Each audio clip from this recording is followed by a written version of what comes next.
interesting point about kind of the managerial shift and how it's gone from, like you're saying, personalities to kind of yes men that are. Well, it's because the game has changed. You know, the power and the way the analytics has taken over, that the power is resting dramatically in the hands of the general managers. What my question is in regards to the Yankees is, first off, I'm sad to see Joe go. I think you get a lot of people calling up that bash him, and it's almost compared to the guys that call up and bash Eli. It's like, well, now that he's gone, I mean, I think we're going to be missing him. My question is, so this group has kind of come up together. We got a lot of young guys. Do you think that if we get one of these, yes men that's going to be in there coordinating with the front office, how do you think that's going to affect our younger guys? That's what I'm worried about, because I think we need a strong personality to keep those guys driving forward and together. What do you think? It doesn't, this doesn't mean the guy can't manage people, but he has to be a guy who's willing to listen to direction on lineups and stuff like that. He still gets to deal with the players. That's now, one thing you can't take away from a manager, is he's got to be able to deal with the players. Right. And, Mike, I mean, you kind of hinted at this throughout the year. Did you have some inside track? I knew there was. I had heard. I knew there was stuff going on. I knew that.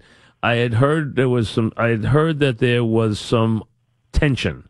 What though? I mean, well, I knew we were. I knew there were. I knew that they were clashing on decisions, and that there was some. Just that there was some uneasiness between the relationship. That's all. It was not the people close to the team pretty much, because a couple of them that are close to the team clued me into it. So, I mean, that's why I had heard it.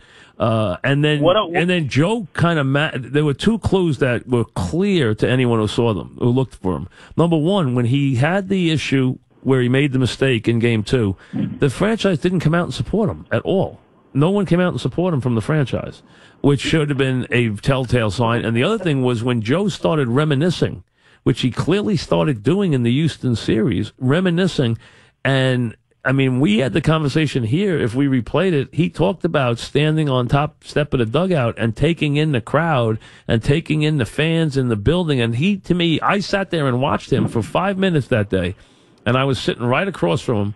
And I was sitting right near the Houston on deck circle, and right there, I could see him right there, and our eyes met, as a matter of fact, and he nodded to me, and I nodded back to him, and he was like looking at each section, and he was taking in every bit of the crowd, and I almost said to myself, I did say to myself, I didn't say it on the air, but to this length, but I said, it's almost like he's knows this could be his last game. I mean, that's almost like how much he was soaking in everything.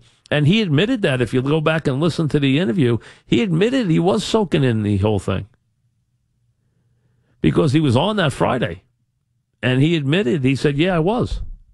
I've really been cognizant of the fans. I've been cognizant of the atmosphere. The stadium's been alive." And so I think he knew there was a very good chance that they were going to part ways.